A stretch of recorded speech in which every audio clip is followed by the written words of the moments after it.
All right. Thank you for joining me on this episode of The Gospel Truth. I'm your host, Marlon Wilson, and we have another great one for you today. We're going to talk about a little philosophy, idealism versus physicalism, and I got Kyle Alander with me and Thomas Christiansen, and we're going to get a debate going about this subject matter. This is a new one on The Gospel Truth, and both of these guys are newcomers to The Gospel Truth, man. You know, as you know, I always like to see newcomers jump on here and jump into the Gospel Truth octagon, you know what I mean? Get this battle going a little bit. But with that said, I want to go ahead and encourage you to like and follow The Gospel Truth. Make sure you're hitting that like, make sure you're hitting that subscribe and that notification bell so you can stay in the loop with what The Gospel Truth has going on.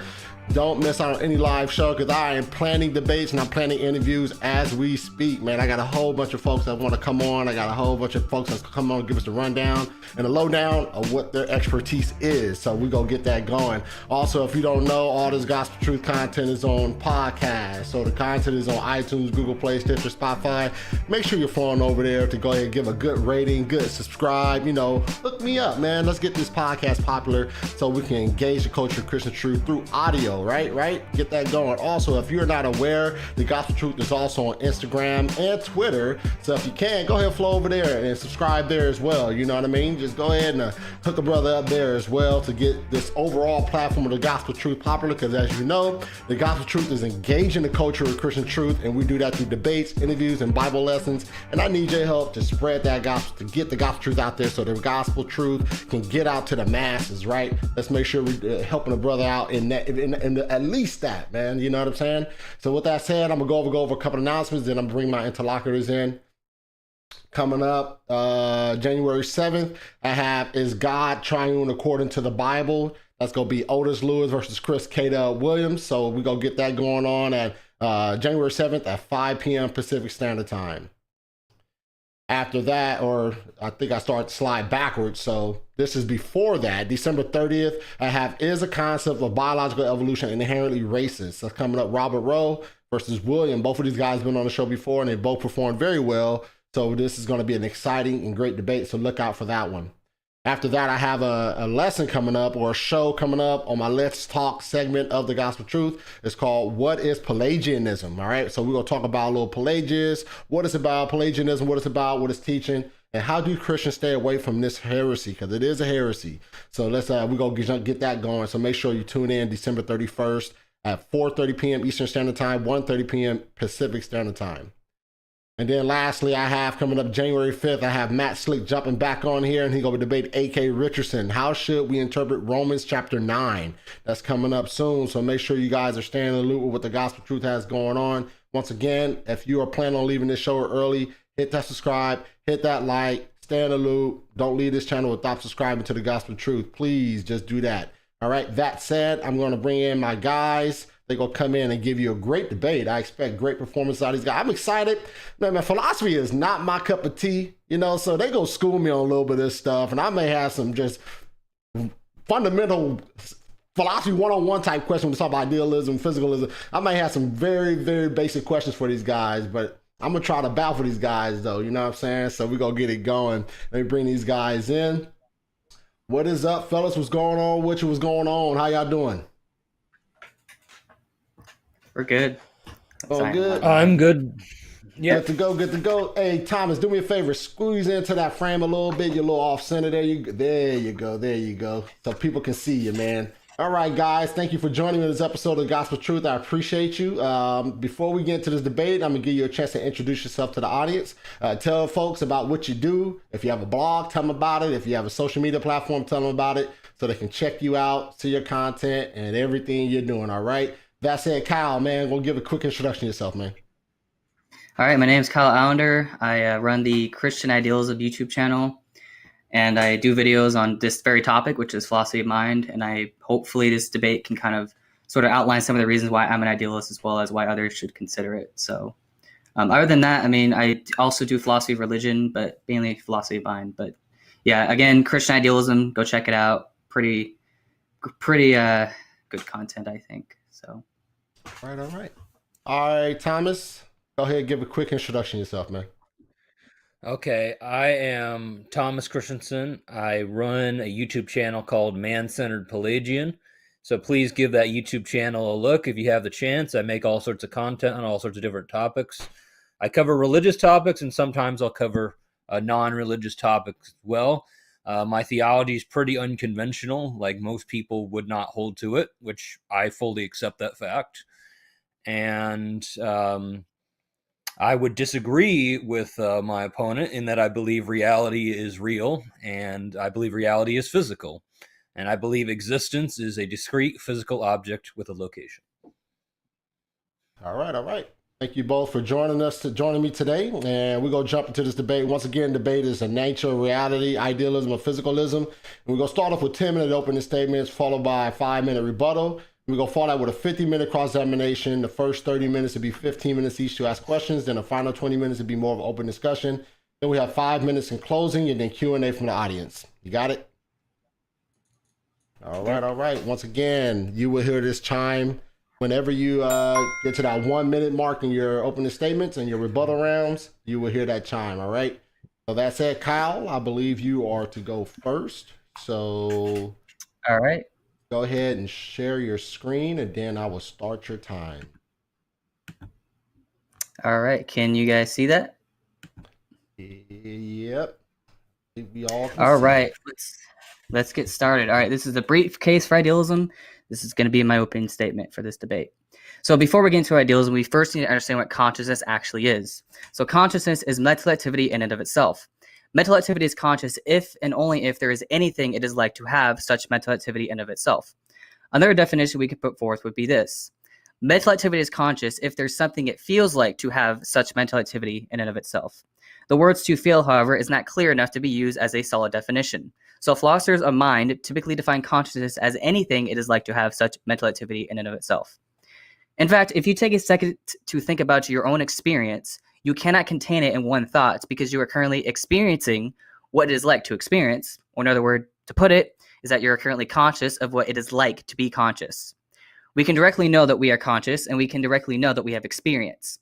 However, in order to have direct knowledge of experience, we must be experiencing our experiences. And so experience or consciousness would extend beyond what we can directly know. So consciousness is not to be confused with a self-aware mind. However, consciousness is ontologically mental, as all mental activity is conscious, even if there is no self-reflection. So basically, on idealism, the fundamental nature reality is consciousness or experience. Experience is ontologically mental in type, and matter is comprised of phenomenal states or contents of consciousness, and so matter is also mental in type. First sort of thing we should sort of understand is foundationalist epistemology. All knowledge, which is our true beliefs, are like a building block, as each belief is justified by other beliefs until you reach a properly basic belief, which itself is known for absolute certainty. We reach these by doubting all that can be logically doubted and then accepting what cannot be logically doubted as foundational. These include the Cartesian ego, the mind, the ideas in our mind, our thoughts and our doubts, as well as primary sensory data. The Cartesian ego is a mind, ideas are things contained within the mind, and the mind is a primary sensory data is first-person mental impressions. The material world is on the other side of this perception, however, and is thus not properly basic. Since external world skepticism is logically possible, then anything with material ontology cannot be used as first principles. Therefore, first principles only refer to objects with mental ontology, as that is all one is able to refer to prior to solving the problem of external world skepticism. So here's the first argument, and this is an epistemic argument. Premise 1. The terms in first principles only refer to objects with mental ontology.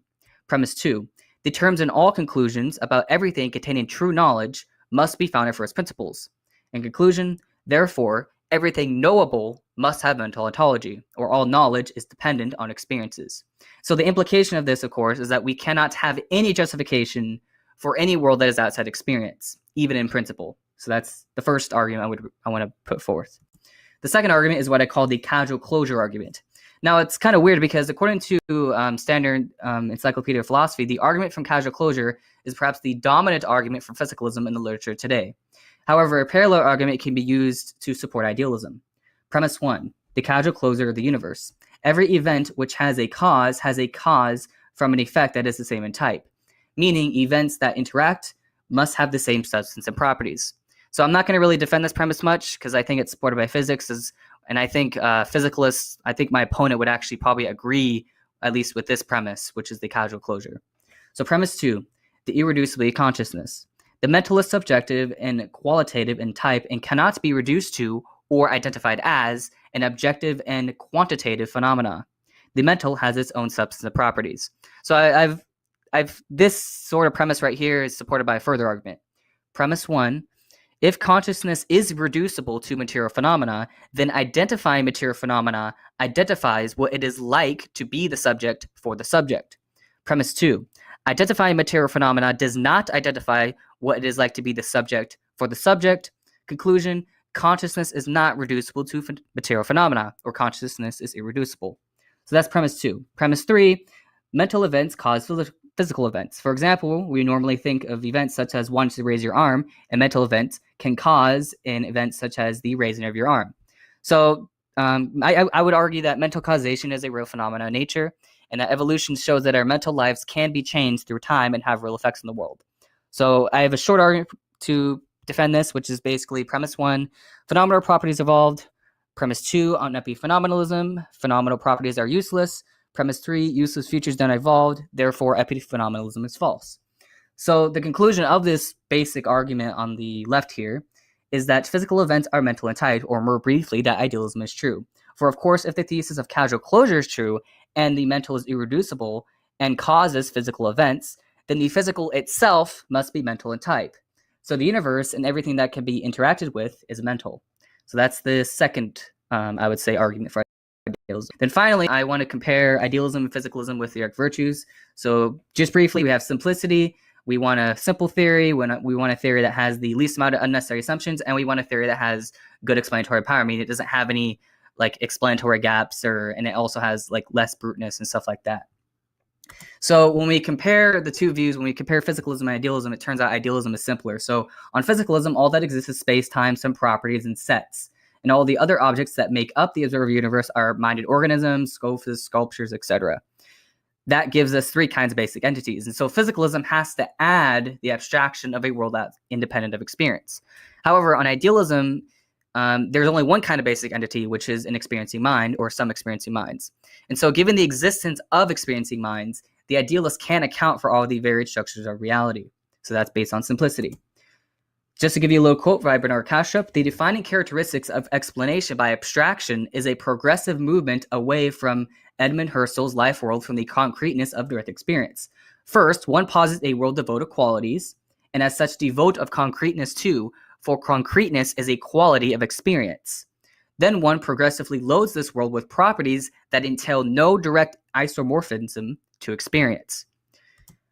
So that's that quote. And then finally, we want to compare, of course, explanatory power. So I would say physicalism can explain neuroscience, and I think it could also explain how the brain can function, but it cannot explain the existence of our experience or why functions in the brain should even have experiences. And this is, of course, due to the hard problem of consciousness.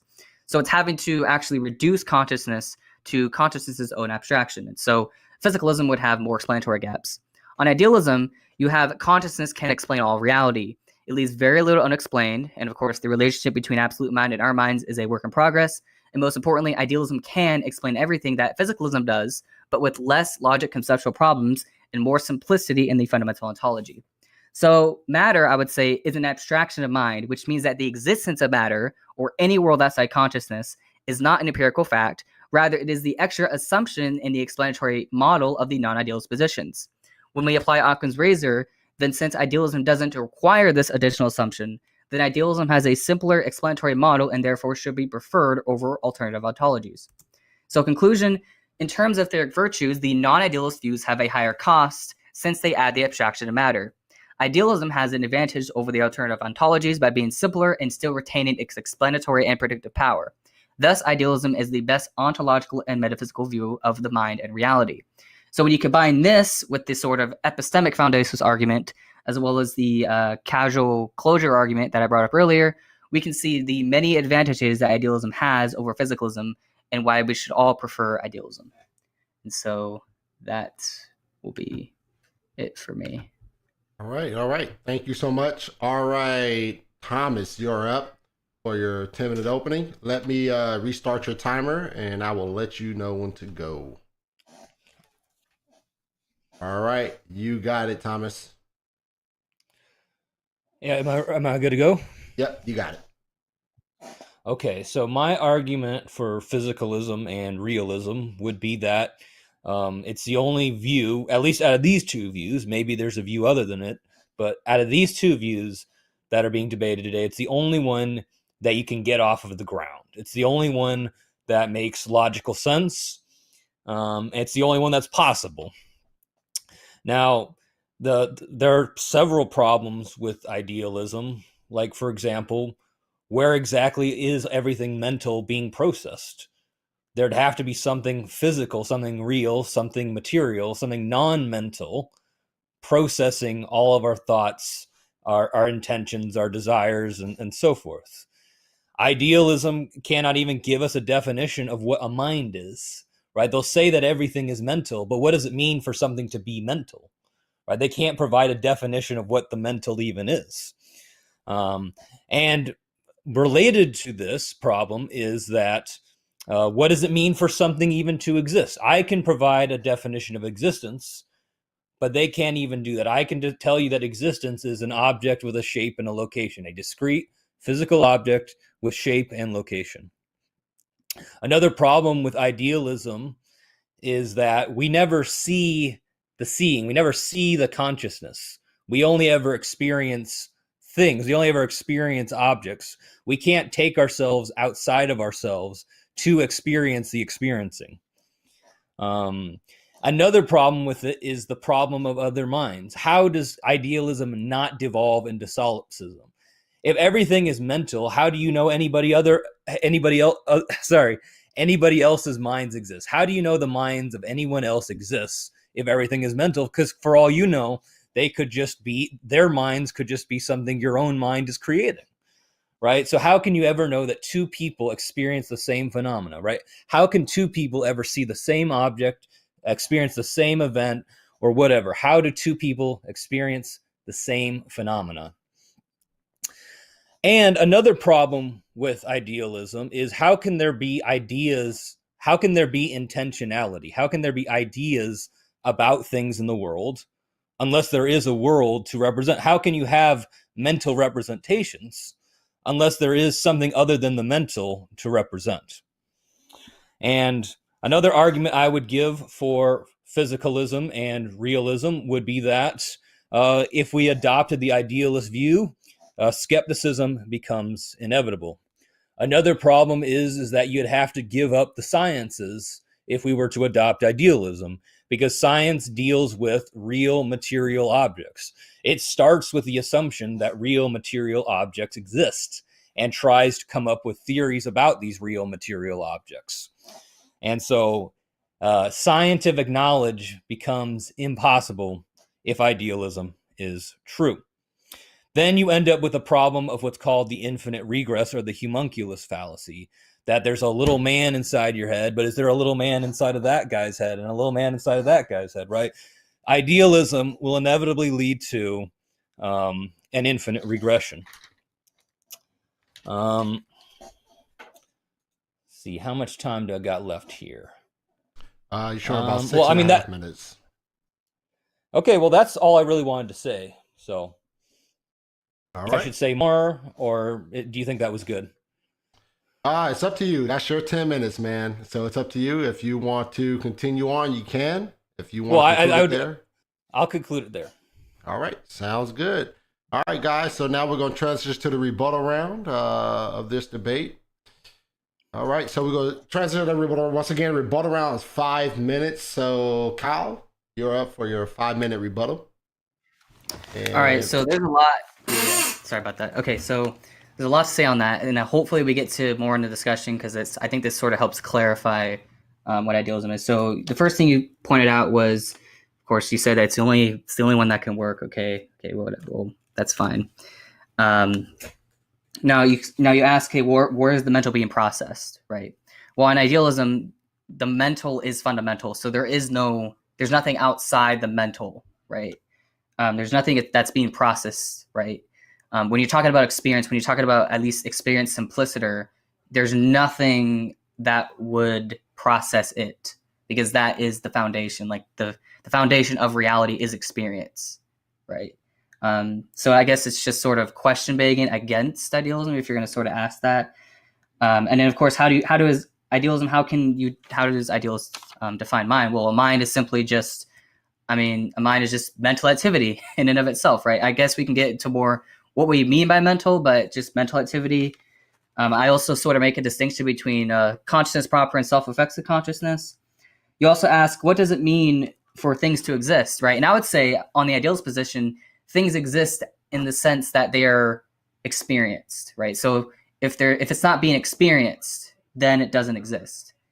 That's what I would say for the idealist position. Now, of course, you brought up a good point, which is that we never actually see consciousness. And that is true. We don't actually see consciousness, because consciousness, it doesn't seem to be a thing in nature. Like it's not like you can point to it, right? Or it's not like you can just use it to sort of it's not like a physical object. It's something that's intuitively known, like it's something that's known intuitively, right? And so that's what I would say.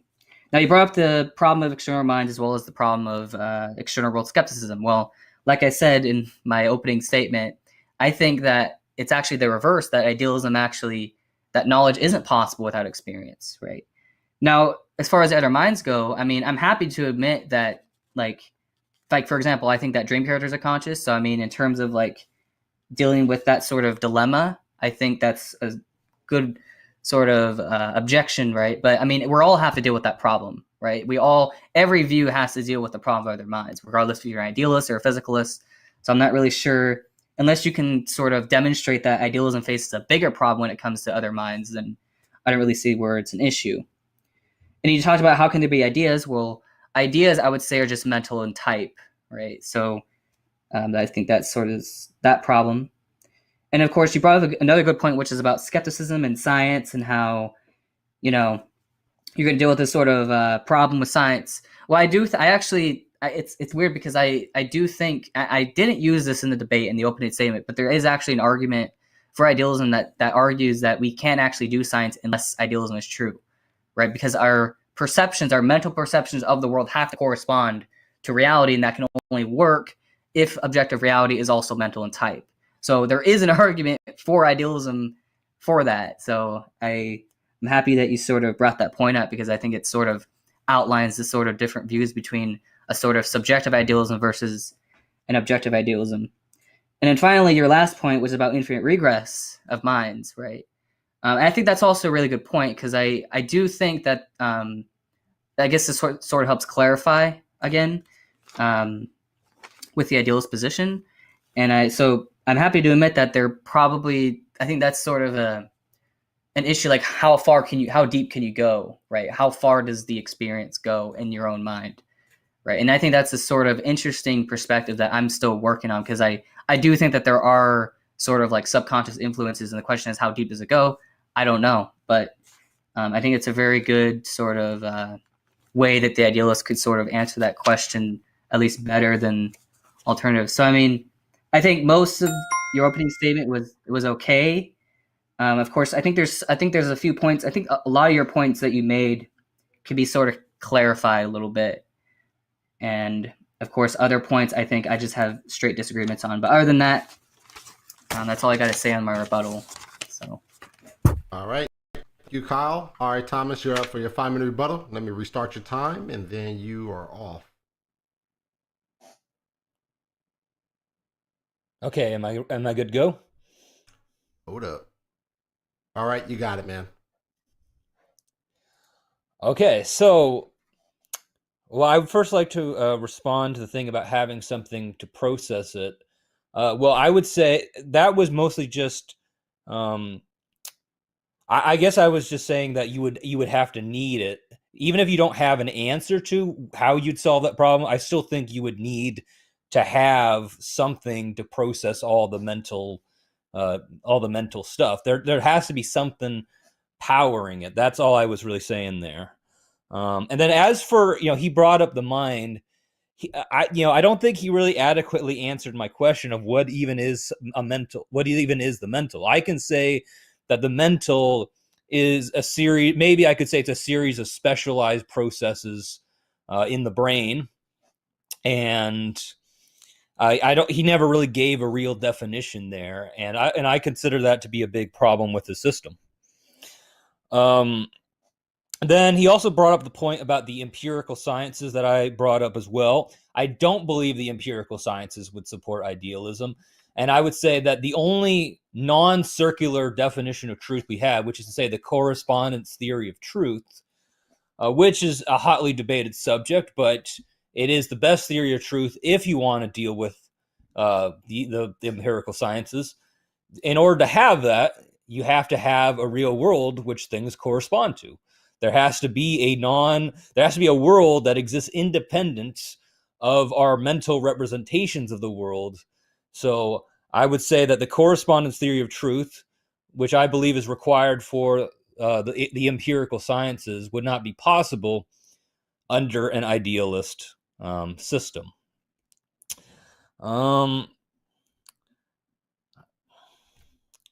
See here.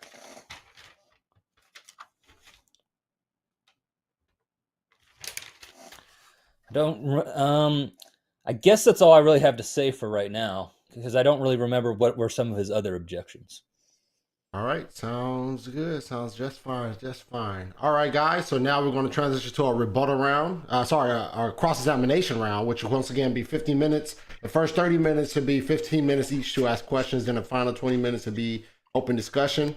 All right. So everyone out there watching, make sure you get your questions in. If you hear anything that triggers the mind, make sure that you are getting those questions in real fast. So with that said, Kyle, you are up for your 15-minute cross-examination of Thomas. Okay, so I have about only 9 questions to ask here, and then we'll sort of switch. So the first question I have for you is, what is your definition of consciousness? Well, I would say I don't have a definition because I think that is something we just don't know enough about. If I had a definition, right, I would write a scientific paper and try to get like a Nobel Prize or something. That's basically how I see that issue. Okay. And then the second but question I is... I guess, well, let me rephrase it. I guess in a basic sense, consciousness would be our first person experiences, right? If you just want a basic definition, I could tell you that. But I guess I was just making a bit of a mistake there. I was just saying I don't know how it works. I guess I'm trying to say. So the nature of consciousness, you don't know. Is that I could say that. I could say that consciousness is first person subjective experiences. That's what I could say it is, but I don't know how that works, what powers it, what's the exact set of processes. And if I did, like I said, I would try to get a Nobel Prize for that. Yeah. All right. So the next question is, as a physicalist, how do you deal with the hard problem of consciousness, given at least your theory of consciousness? How do you sort of answer that sort of objection? That's an interesting question. I mean, there's been several ways of dealing with it. David Papanou, I think he has the best way. He came up with this idea of phenomenal concepts that whenever we see things like color or taste or smell things, right, we're sort of instantiating phenomenal concepts. So that's probably the best answer we have. But again, I see my answer would still be similar in this regard. I still think consciousness is basically a mystery. So, but we do have a few possible ideas of how to deal with something like that. Okay, I guess just a quick follow-up on that. So you admit that, at least on your view, you don't. Do you admit that physicalism doesn't have the same amount of explanatory power as like some sort of idealism would? I don't think either has explanatory power. Like, I think it's something we don't have great access to because, like I said, consciousness is first person, it's subjective. So unless you could cut open like every human being or every animal or whatever, it seems like it would be something that'd be very hard to access. I'm not saying we'll never know about it. I think we will eventually, but it's something that's very particularly difficult. It's very, very difficult in a way that other parts of science are not. So I don't think any other, I think my system lacks explanatory power there, but I think other systems lack it as well.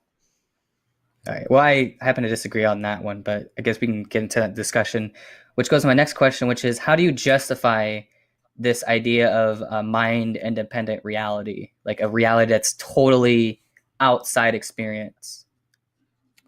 How do you sort of justify that belief?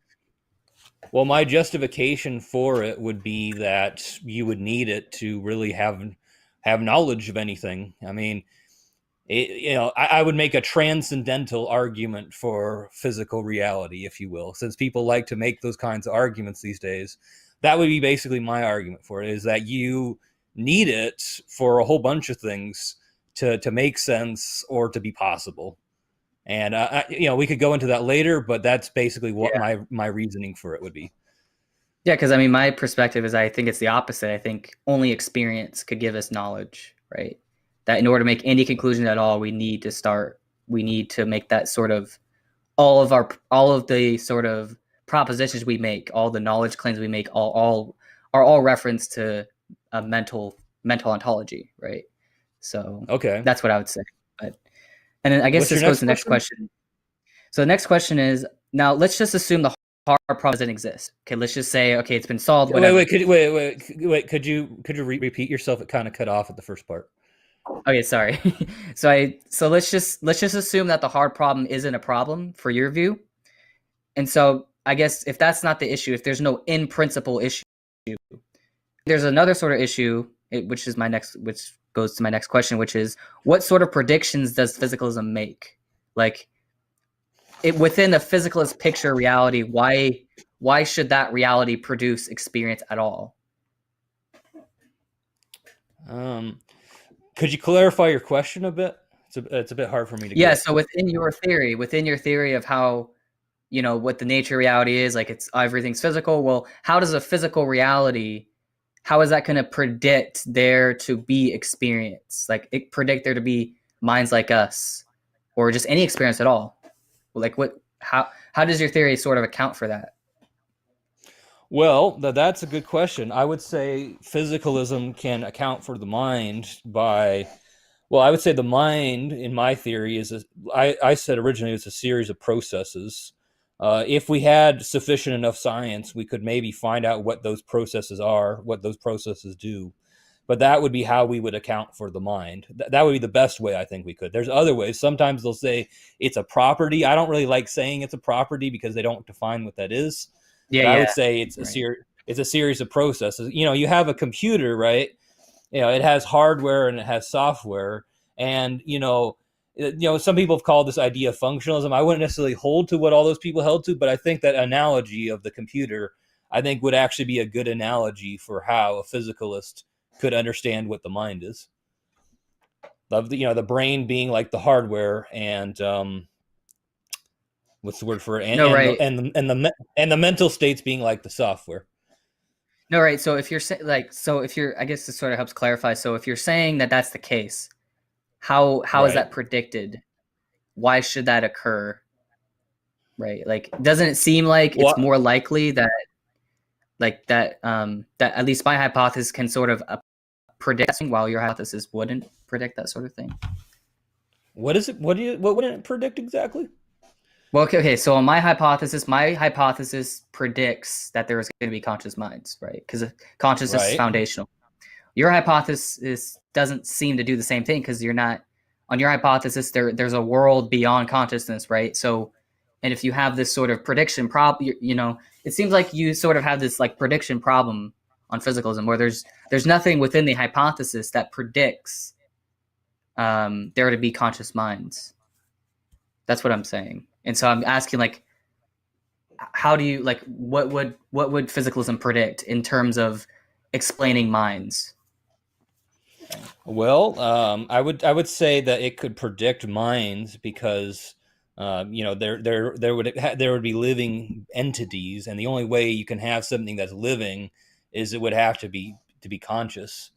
But I would have to admit this might be a question that's a bit more complex, right? It might be outside of my scope of knowledge.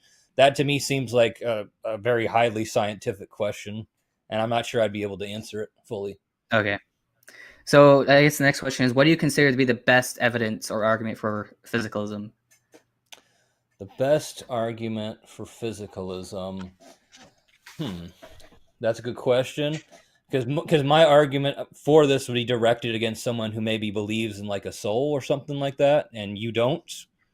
So there's that to consider. But I would say the sciences would probably be the best argument for it, because for the most part they assume a form of materialism. Some scientists don't believe in it, but the vast majority of them do believe in it. And it seems to me that their science can't really work unless some version of materialism is true, unless there's some sort of materialist view of reality. Like if you believe in any of the modern science at all, I even saw, like, it was from this book. I don't remember the book, but the guy who wrote it said that you couldn't have a soul if evolution were true. Now, I don't necessarily believe in evolution, right? And I know a Yeah. lot of people don't, but I'm just saying I think the empirical sciences, I do believe that would be the best argument for physicalism. And Okay. and I think science has been unable to show us any sort of mental substance or any sort of mental ontology. I think it's been unable to show us that, and I think that would be a great argument for physicalism. Okay. And I guess last question I'm going to skip because I think this is probably the more important question. What does physical mean to you? Like, what does it mean for something to be physical? Well, it would be made of matter, or I defined existence as a discrete object, a discrete physical object with a location. So basically, it would be something that has some sort of dimension, Something, property. right? Like it would have to have some category of existence that human beings can understand. That's always been my argument against God's transcendence, is that if he were transcendent, then we couldn't know about him because he would be outside of all human categories. So it has to be something you could put into some sort of category, like something like this, for example. You could put this into like a set of human categories. So it has to have shape, dimension, location. Now there's different theories about what exactly comprises the universe. Like there were debates in ancient Greece about atomism versus other theories.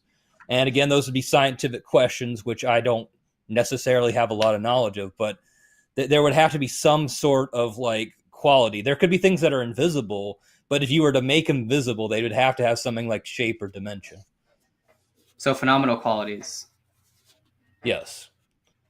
Okay, I think that's really good because I would actually agree with that. And I think we can't go into it now, but in our discussion, I want to sort of discuss that more because I think that sort of highlights one of the biggest reasons why I'm an idealist. Again, we'll get into it more, but yeah, I think I guess for the discussion, we can get into that later. But I guess I could switch off now to your side of the cross-examination. All right, Christian, you're up for your 15 minutes cross-examination of Kyle. Okay, fantastic. Trying to think here. So, yeah, I guess I would go back to what I originally said. Would you think that is the mind something ontological to you, or is it a process? What is the mind in your system? Because you think everything is mental. Well, hold on. You think everything is mental, right? So I think we need to have some understanding of what mental is in order for your system to even get off the ground. It's weird because your definition of physical seems to be my definition of mental, right? Where everything's just kind of made of these phenomenal properties like color, shape, sound, smells, right? These sort of phenomenal properties that we always talk about like every day in our lives. Like those, to me, your definition of physical seems to match my definition of mental, right? And that's sort of interesting because this sort of, I think, highlights maybe we can come to some sort of agreement on the nature of reality. Maybe we don't have to hold one view there. Maybe we can come to agreement, right? Because I think it's sort of important to sort of highlight, like the mental is just experience, right? Like when we experience this world, or when we have just subjective experience of our own thoughts, right? And we don't have, like when you're talking about a physicalist world view, you're not, you have to refer to something that's outside experience, which I don't think it is. So I'll just refer to the mind as anything that's experienced, right? And I also want to, I guess, before we get to the next question, there's a little distinction I like to make between self-reflexive consciousness and consciousness proper. So self-reflexive consciousness is like the conscious knowledge of experience, whereas consciousness proper is more like experience simpliciter. So like, let's say if you get knocked out, or like, let's say if you're dreaming but don't remember what you dreamt, well, you're still having experiences, right? It's just you're not self-reflexively aware of those experiences.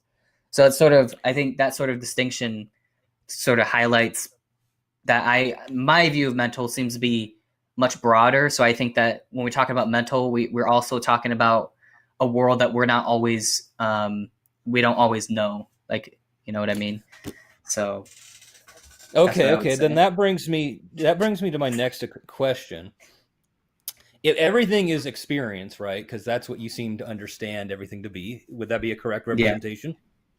Yeah. Well, if everything is experience, then what is experiencing everything? Right? Like, what is doing the experiencing if everything is just a series of experiences? Well, there's different idealists that will give different answers to that question. So if you're a subjective idealist, you would say, oh, it's just a subject, right?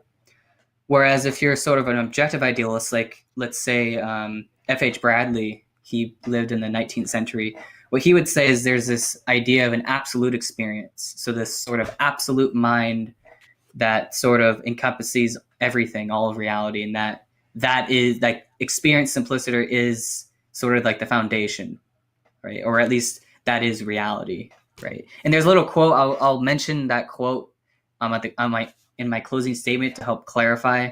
But so that sort of view, I would say that where experience is just everything, right? And that's just taking the sort of broadest definition, because there are some idealists that will sort of give different answers. Like I like to use like a dream analogy. So basically we're all in sort of a dream world, but we're not dreaming in the sense of, it's not like we're sleeping somewhere else, right? It's a dream in the sense of we're experiencing reality. We're just in a reality of pure experience. So that's what I would say. Okay, that doesn't really seem to answer. That doesn't really seem to answer my question. You're saying that it's just a reality of pure experience, but I'm just asking, like, what's experiencing it? Like who or what is experiencing everything? Because my understanding is, to experience something, there has to be like some, like a first person being experiencing things, you know? Unless so it depends. Something. Yeah. So I think that what's experiencing it are subjects like us. We're experiencing it, right? Because we have subjective experiences. And then there's also, you have God, right? And from God's perspective, because he's the sort of source of experience itself, then he would sort of be like the foundational mind of reality. And like all of reality is just experience, right? And what's experiencing it is us as subjects, conscious minds, conscious agents, right? So I think when you sort of understand that, then I guess on my sort of view, I would say that you have God that's sort of experiencing his own dream. And then you also have, people like us that are in that sort of experiential reality, that are experiencing that reality, right? So that's what I would say. That's what I would say is experiencing the subject. Okay, then that brings me to my next question. What's a subject in your view? So a subject, again, going back to my distinction between self-reflexive consciousness and consciousness proper. So a subject is somebody, or let's just call it something that has knowledge of experience, right? So us, like we have knowledge of our own experiences.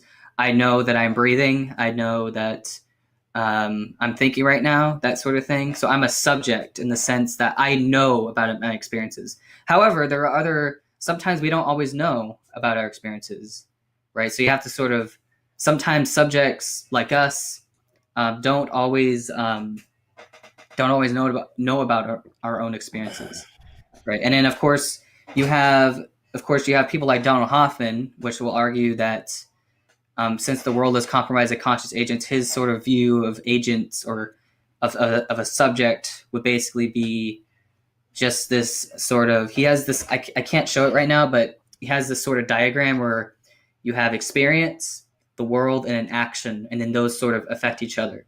And that would be what he calls a conscious agent, and that's a sort of subject, right? Now, I do think that there are sort of combinations of subjects, or perhaps a hierarchy of subjects. So I think there's a lot to explore there, but I would say a subject is anything that sort of is just basically a conscious agent, right? So anything that's just having experiences, like we, like us, like we know, we are subjects because we know at least we know for absolute certainty that we are conscious. So, yeah. Okay. Then this brings me to my next question, and this will be my last one, and I'm not sure how much time there is exactly, but this will just be my last question. Like, I think a version of what you believe in could be possible, but it seems to me, anyways, that if you had idealism, there would have to be like an actual physical world where all the subjects, right, are wearing VR helmets, basically. And that's the reality that they live in and experience. I think something like that is possible, but I don't see how you could have like some sort of mental reality unless there's some sort of physical reality to power it. So I guess that's my question. How do you have a mental reality without some sort of physical reality to power it? I guess that would be my question. Right. And so I would say that, again, this sort of goes back to the whole framework of idealism itself, where experience is fundamental. Like the mental is the fundamental nature of reality. So if it's the sort of foundation of reality, then there's nothing else that it depends on. It's independent in that sense, right? So let's just take God. Like God, I would say, is the foundation of reality. So there's nothing that God depends on. It's just himself, right? Because he's a mind in that case. So I would say that's just how it works, where consciousness is irreducible, meaning you can't reduce it to something else. Not only that, but it's not really dependent on anything else. Now, I do admit that, like our consciousness, our experiences, I think we could be dependent on something deeper, like perhaps God. That's what I think. I think that we, as human beings, our experiences depend on God, right? So there can be a sort of like a hierarchy where like sometimes like some subjects will depend on other subjects, but when we're talking more broadly, like when we're talking about the foundation of reality, and the foundation of reality is a mind, it's God. So because God is a mind and because God is, just pure experience, then there's nothing else that sort of, at least ontologically speaking, there's nothing that experience would actually depend on, right? So that's what I would say. And I think the reason why that is, I think that if you're going to try to say that experience depends on something else, you're going to run into a lot of problems. You're going to run into the hard problem of consciousness.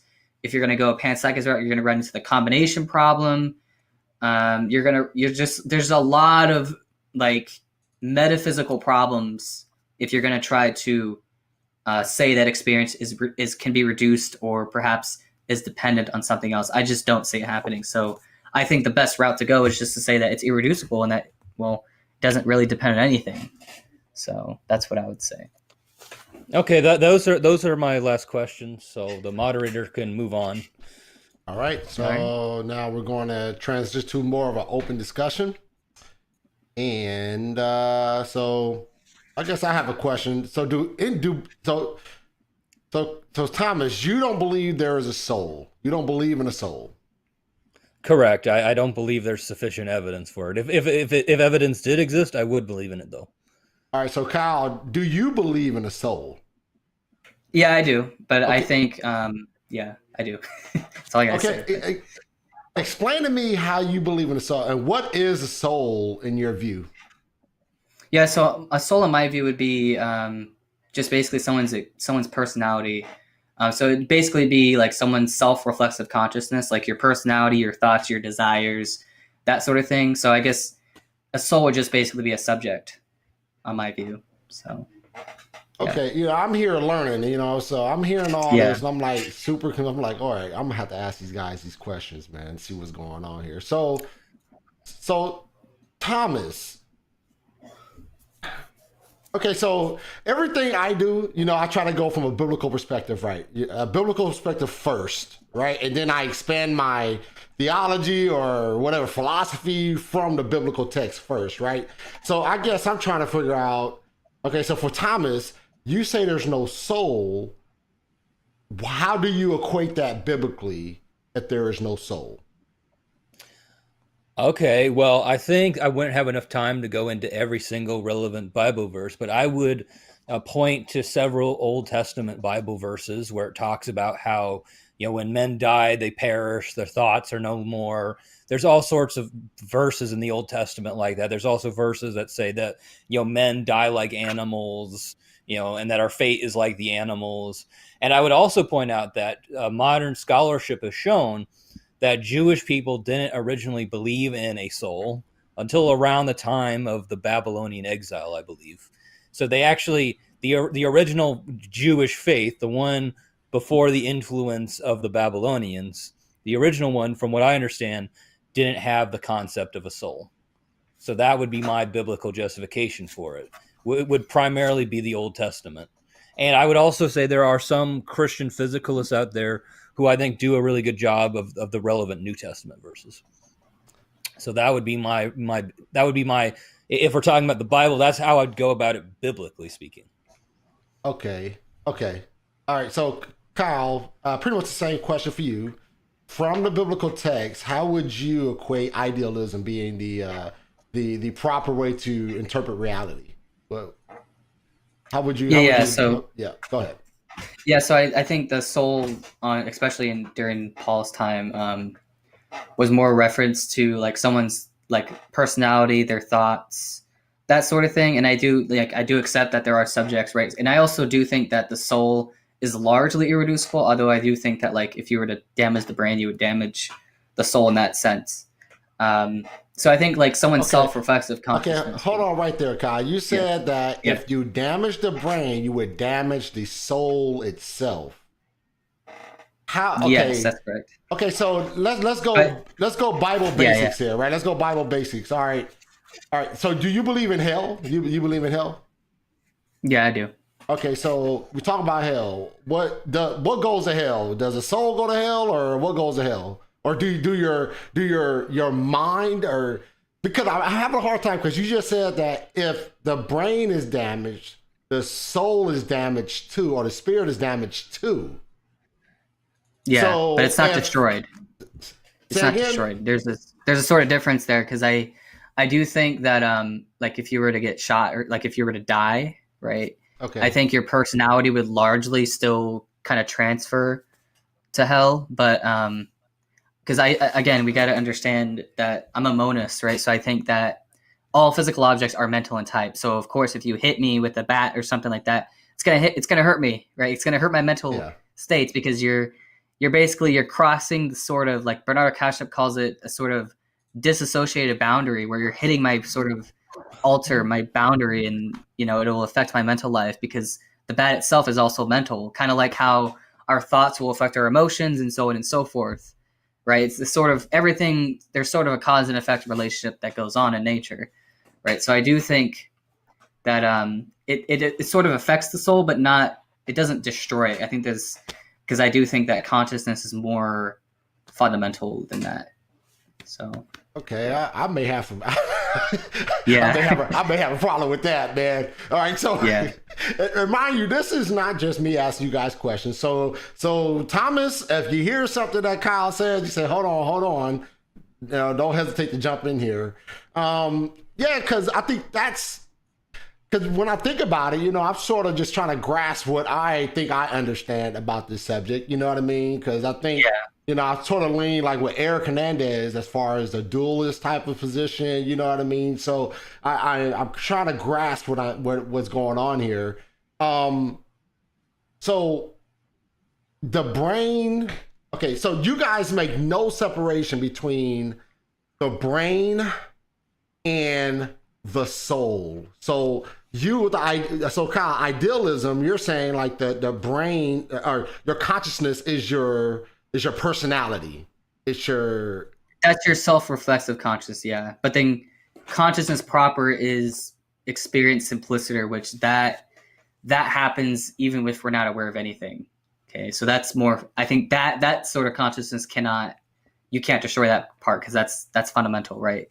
And so when we're talking about self-reflexiveness, we're talking about like metacognition, right? Like when you think about, for example, when you're thinking about your own thinking, or you're thinking about that sort of thing, like, or you're thinking about your own experiences, like those are metacognition. So I think you could affect that, right? But you can't affect you can't affect the experience itself, because I think the experience is sort of more fundamental. Okay, so Thomas, what do you think about that? What do you think about what Kyle just said? If you going to hell, or what exactly? Yeah, what he just said. As far as their, I forgot what you said now, man. Did you catch what he said, Thomas? Were you? It was a bit confusing. I kind of lost track there. So. Yeah, I think I lost track as well, man. You know, I started trying to. It wasn't really clear It wasn't really clear to me what he was saying, so I can't really respond to it. All right, so let me ask you this then, Thomas. Let me ask you this. Do you believe there is a hell? Do you believe there's a hell? Yeah, I do. I don't necessarily think it's eternal per se, but I do think like there will be some place on Earth where evil people will go, and they will burn there for a period of time, maybe receive other sorts of punishments. So, all right, so I believe it'll be proportional to the amount of sinning they did. All right, so when somebody, so if we're biblically consistent, right, we believe, if we're biblically consistent, we're going to say that there will be a second resurrection, right? A resurrection of the dead, right? Where right. I believe there will be Jesus comes back, and then there'll be the wicked and the righteous there. That's what I believe. Right, there'll be a physical resurrection where your body is what is the body reunited with in that resurrection? That's a good question. I believe God would find like I think various parts of the human body can last a really long time, like bones can, for example. So God would find the pieces of you that have lasted the longest, that are the most durable, and then use that as the basis for reconstructing you. Thomas, there's other things. Thomas. Okay. Thomas, come on now. So you're telling me that God is going to find body parts that are the more durable, the bones, and use that as the building pieces for your resurrected body, for your glorified body. Right. Is that what you're telling me? Well, that isn't the only possibility. There's also like I can't remember what it was, but there was this thing where we had these sort of cells that were really hard to destroy or something, like these blood cells that you couldn't really destroy. Some people have also proposed doing that, but it would be some part of your body that would be very durable and wouldn't degrade as easily. And then God would take that and remove all the flaws from it, basically. I'm not sure exactly how God will do that, but he would take what he can find of you and remove all the flaws of it and clean it up, basically. Okay, so the problem I have with that is that, so a person dies before the resurrection, right? We've all had family members that passed away. We've all had family members that are believers who passed away, and our fundamental understanding is that they go to heaven, right? What goes to heaven from a physicalist position? Okay, well, I'll clarify. What goes to heaven before that second resurrection? What goes to heaven? Okay, no, I can respond to that. I would have to say that I don't think, whatsoever. I don't think I don't think there's some sort of intermediate state. So I wouldn't hold to that idea of an intermediate state. So I think basically when you die, you sleep until you either end up on the new heaven, new earth, or you end up in hell. So basically, until that time, I think both the wicked and the righteous would be sleeping. All right, we got major problems with that, man. That's another debate, though. That's another debate. Okay. I'm just explaining to you how in my physical system something like that might work. Yeah, for sure. So Kyle, how would you respond to what Thomas just said? What would be your response, in particular, biblically speaking, from the idea that God is going to put this body back together with parts that are lasting the longest? What would be your response to that from your position? Yeah, is it as a criticism of his position, or just what my position would be? Either, well, I want to know, what would your position be on that, and what would be a response to? You can start with the response first, and then give me what your thoughts are on that. Yeah. So I guess that's the only way you could really do it as a physicalist. You would have to deny intermediate state, right? Because once you start admitting that the at least the mind can exist without the body, or at least exist beyond death, then yeah, you're not a physicalist anymore at that point. So I think at least he's consistent, right? Because I think that's a sort of consistent view. Of course, I don't agree with it. I think there is an intermediate state. I think that, I guess now to state my position, I think that when we die, we're going to have this sort of psychedelic experience, or not the sort of drug type, but where basically your consciousness sort of expands and you're sort of like reintegrated with your like memories that you forgot or something like that. It's where you're letting go of, like, you're no longer limited, right? Like your consciousness or your sort of pure experience just kind of sort of expands and becomes, kind of one with everything else. That's because if all of reality is mental, then of course that sort of things needs to happen. And I think it's consistent with like near-death experience reports. I mean, you have that sort of thing happen a lot, where like when people die, they have like this sense of oneness with nature, with the universe. And I think it's very consistent, at least with my view. That's all I gotta say on that. But I mean, at least he's consistent. At least he's consistent. That's all I gotta say. Of course, I don't agree with it, but that's another debate. So yeah, that's interesting. That's a very interesting position. So that I guess that's going to conclude this portion of the debate. It was more, and like I said, I'm trying to learn. I'm trying to grasp this stuff. That's why I had to ask those questions. So thank you guys. All right, so now we're going to transition. You have something to say, Thomas? I was going to say, can we make the next part of the debate relatively quick? Because I've been sitting down a long time, and we've been here for a while. That's all I'm saying. For sure. All right, so the next portion is the closing statements, and then we're gonna have a little bit of Q&A coming up. So, Kyle, if you're up for your 5-minute closing, man. Yeah. So I guess I thought it was pretty good, this sort of discussion, this debate.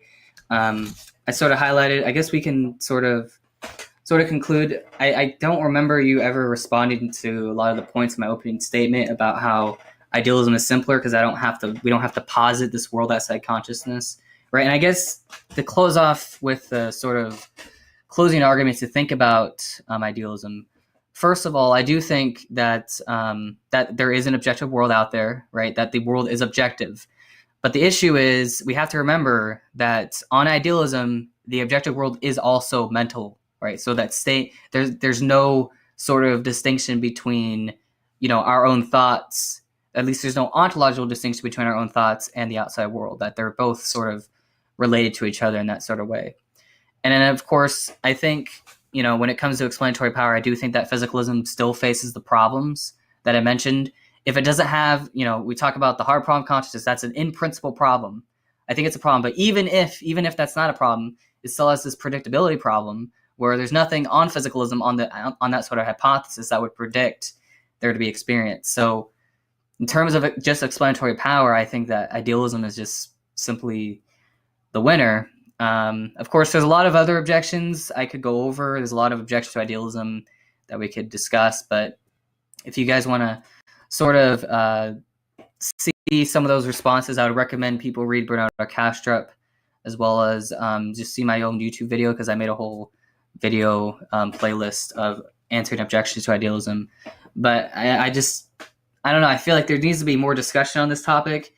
And I guess just 2 final thoughts. The whole definition of what physical and mental means. So I do think that there can be a sort of agreement in terms of, we agree that when we're talking about reality, we are talking about these things with phenomenal properties. We are talking about a reality of experience. And that's all I'm saying, right? That's all idealism is saying, that all that exists is experience. There's nothing beyond experience. And so I just want to close off with this sort of quote from F.H. Bradley. So this is what he said, and this was one of his most famous statements that he's done. Find any piece of existence, take up anything that anyone could possibly call a fact, or could in any sense assert to have being, then judge if it does not consent in sentient experience. Try to discover any sense in which you can still continue to speak of it, when all perception and feeling have been removed, or point out any figment of its matter, any aspect of its being which is not derived from and is not still relative to the source. When the experiment is made strictly, I can myself conceive of nothing else than the experienced. Anything, in no sense, felt or perceived, becomes to be quite unmeaning, and as I cannot try to think of it without realizing either that I am not thinking at all, or that I am thinking of it against my will as being experienced, I am driven to the conclusion that for me, experience is the same as reality. The fact that falls elsewhere seems, in my mind, to be a mere word and a failure, or else at an attempt at a self-contradiction. It is a vicious abstraction whose existence is meaningless nonsense, and is therefore not possible. So that quote is from Bradley, and what he's basically saying there is when we talk about reality, we are talking about experience, fundamentally. And so I just don't see any reason to deny that fact that reality is experience. And so, once you accept that reality is experience, then you're an idealist. So that's all I got to say on that. All right. Thank you, Kyle, for the closing statement. All right, Christian. Thomas, sorry. You're up for your closing remarks, man. Okay, well, since he brought up the Occam's razor issue, I forgot to add that because I didn't capture everything. I didn't capture all of his objections, but I would say that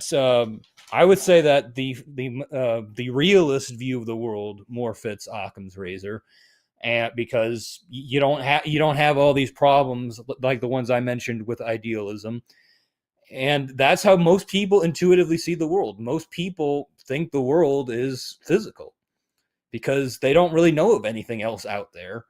And so it's questionable if everything was mental, if we could even know about it. So I would say that if you want knowledge to be possible, if you want to believe in the correspondence theory of truth, if you want to believe in empirical science, if you want to have things that have actual properties, have actual qualities that make them intelligible, like if you want the world to be intelligible, understandable at all, then it makes sense to believe in materialism and realism.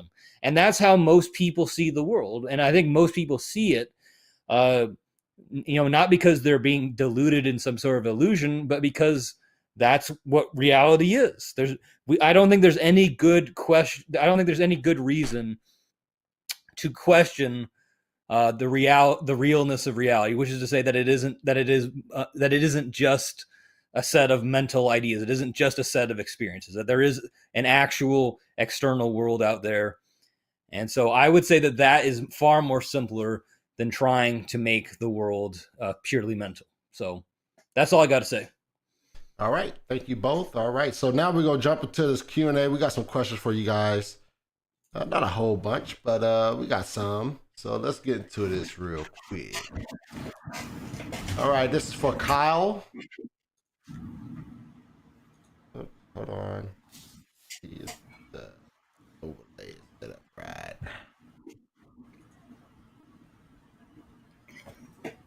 All right, let me get that question back up. All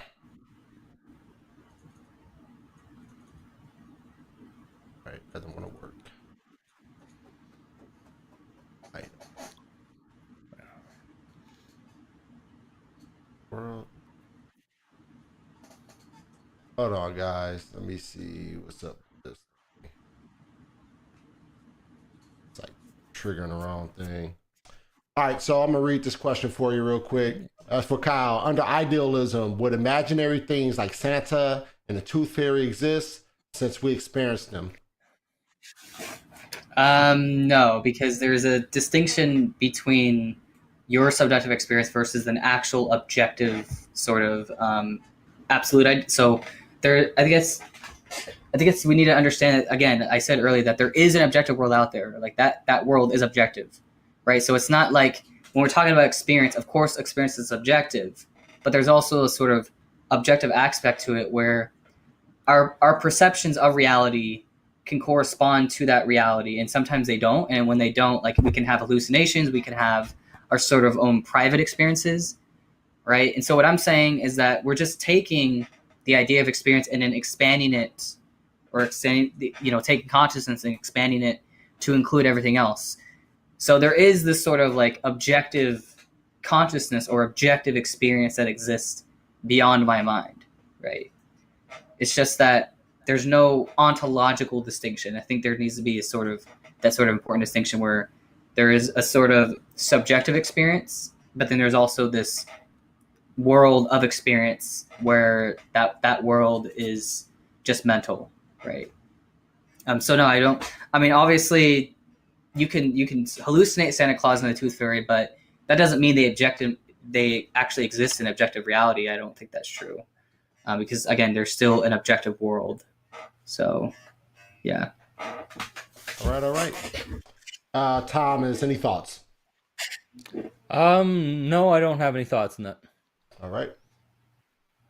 And I fixed my little question thing here. All right. So this is for you, Thomas. Are you a reductive, non-reductive physicalist? If the former, how do you solve the hard problem of consciousness? If the latter, how do you solve the exclusion problem?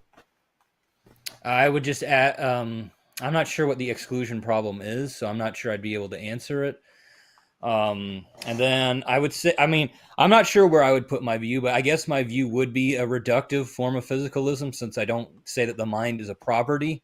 I'd say it's a series of processes as opposed to being a property. So I guess that's where my view might be closer to that. I'm not exactly sure where you'd put something like that. And then as for the hard problem of consciousness, like I don't think there is a solution yet. Like my answer would be the same to you as I gave to Kyle, which is that I think it's something we don't have access to yet, or something we know enough about yet to really say a lot about. We can only really give a definition of consciousness, which is to say it's a first person subjective experience of the world, but we can't really say anything about it more than that for the various reasons I've said, because it's an epistemologically difficult thing to access. All right. Any thoughts on that, Kyle? No. Y'all making this the quickest debate on the gospel truth, man. Well, I'm sorry. It's hard. It's hard for me to sit in a chair for more than an hour. So. All right, you good, man? Let me see. And I'm not hitting and running like some guy was trying to say. Oh, I'm hitting and running. No, man. It's just like I want to use my legs sometimes. That's all I'm saying.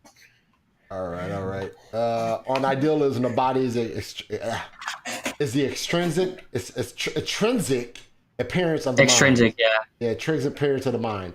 So it is not predicted that the dead bodies remain around and decompose after the mind is gone. How do you explain this? Kyle, you could take crack at that. How is it not? I don't know, because idealism doesn't say anything about people having to live because that's sort of interesting, because I do think that when we're talking about extrinsic appearance, right, that just means from a third person perspective, right? Like obviously people can die from a third person perspective. Like when you, let's say, shoot someone and you see them dead, well, obviously they're dead. But I think that's only from an extrinsic perspective. Whereas if you're intrinsic, meaning like if you're talking about the sort of subject themselves that died, from their perspective, they're in a whole different world. Essentially, they're experiencing something completely different than what you actually see, right? I mean, I think that's interesting, because I do think that life overall is the extrinsic appearance of disassociated alters of consciousness. So I think it's sort of interesting how why do we die? Well, I think it's just a process of nature, but I'm not really sure how it's really an issue for idealism. All right. But yeah, I don't know. Any thoughts on that, Thomas? I'm good. No thoughts on it. All right. This is for you, Kyle. Is idealism similar to philosophy and mathematics and I don't know how you pronounce it? Pythagoras? Pythagoras. Pythagoras? Yeah. Right. I think he misspelled it. I think it's supposed to have a Y there. All right. Yeah. Pythagoras, when he explained the mind can conjure the perfect square, but cannot physically create one, like the difference between the perfect and the tangible. Yeah, if you were to take a sort of, I don't hold this view, but if you were to take a sort of Platonic idealism, you could sort of make that distinction where you have God has the sort of, his thoughts are sort of the ideal thoughts versus our thoughts, which are more tangible. Um, I think that's a sort of interesting way to put it, but again, that's only one form. I mean, there's so many different forms of idealism out there that, like, it's like I'm having, like, I myself, I've invented a few of forms of idealism that like no one holds to, just to, just to have fun with it. But yeah, that's what I would say. All right, Thomas, any thoughts? No. No thoughts. All right. Pressing forward. Let me see. There's a question for you, Thomas. What is Thomas' argument in favor that there's a reality beyond experience? Okay. My argument for it would be that we can't experience experiencing. We can't take ourselves outside of our experience then see the experiencing happening. We can only ever see real physical objects, right? I can't see the seeing of this phone I have here. I can only see the phone itself, right? So that would be my main argument, and the transcendental arguments I gave for realism, for the fact that there is a world beyond our representation of the world, that that you would have to have something like that for reality to make sense. I believe it's the only coherent view out of these two views. So that would be my arguments. All right. Kyle, any thoughts? No thoughts. All right. And we'll make this the last question of the night. Let me see. We'll make this last question. Kyle, does Kyle think that the brain is physical and the object that could damage the brain is physical? If not, how could one affect the other? Yeah, so I think this sort of goes back to our sort of different views of what the physical is. So on idealism, the physical as defined in physicalism doesn't actually exist, right? It's sort of, idealism is the denial of a world that is physical in the sense that physical is defined as a world beyond experience. Okay, so in that sense, I would say that the brain is sort of mental itself. Like the brain is the extrinsic appearance of dissociate, or our sort of dissociated or our alter of consciousness, right? And then, of course, when you're talking about a physical object, right? An object, that object and the brain are ontologically, on idealism, they're both the same because the object and the brain are mental. So you have to sort of switch the words. So instead of talking about physical, you have to talk about mental. And once you do that, well, then now you can sort of understand that there is this objective mental world, and that objective mental world is the world of experience. Like when you're talking about, just something's taste, something smells, colors, sounds, all those things that we experience every day are all mental phenomena. And that's all we're saying is like reality is mental phenomena. Reality is experience. And so that's pretty much it. I mean, a physical object, of course, an object, in that case, I mean, I guess if you were to make it more, I'll close it off here. So if you were to make it more formal, you could say that physical objects are the thoughts of universal consciousness. Now, we didn't talk much about this here, but I say that universal consciousness is God. Like that is the sort of absolute experience. So physical objects could be thoughts of universal consciousness, right?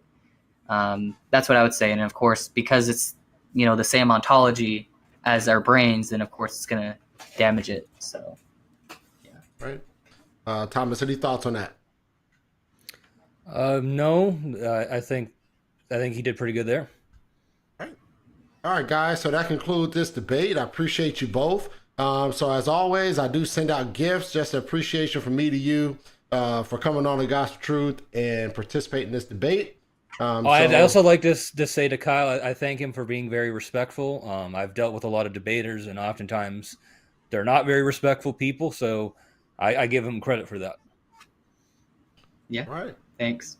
Yeah, you guys were definitely cordial. So I appreciate you guys for Well, and thanks for having us. Like, I know it takes a lot of time to do stuff like this, and thanks to Kyle also for taking time as well. So I thought this was a very fun and very interesting debate. Cool. All right. Yeah, I learned a lot from it, and I'm sure the audience was very, as you guys see the live chat, it's very interactive, to say the least. So thank you guys once again for joining me, and I'll be reaching out to you guys after the show to get your addresses to get that gift to you guys. All right. So thank you guys. All right. Fantastic. All right, folks. Thank you once again for joining us this episode of the Gospel Truth, man. Another interesting debate. This is new to me. So I'm sure a lot of the guys on there, they, talking all the jive and everything, and that's good stuff because I'm new to it. I'm asking just basic questions, right? I'm asking fundamental questions, and I start with the Bible, man. If the Bible says yes, I say yes. If it say no, I ain't touching it. That's how I roll, man. So it's good stuff, and I thank Kyle and Thomas for coming on. That said, if you're planning on leaving this debate, I mean, you watch this debate, don't leave this channel early. Make sure you subscribe first before you bounce. And so you can stay in the loop with what everything the Gospel Truth has going on, man. Make sure that you are hitting that like, make sure you're hitting that subscribe, make sure you're doing what you do to have to stay in the loop with the Gospel Truth, so you don't miss out anything, man, because I have a whole bunch of shows coming up. Please stay in the loop. A whole bunch of shows. You don't want to miss out on them. You don't want to miss out on them, man. So it's an exciting time with the Gospel Truth, and I thank you guys for joining me, and I'm gonna get out of here. Where's my deal? Like, there it is. So I thank you guys for joining me. I'm going to get out of here. May God bless you, and may God keep you. I'm gone.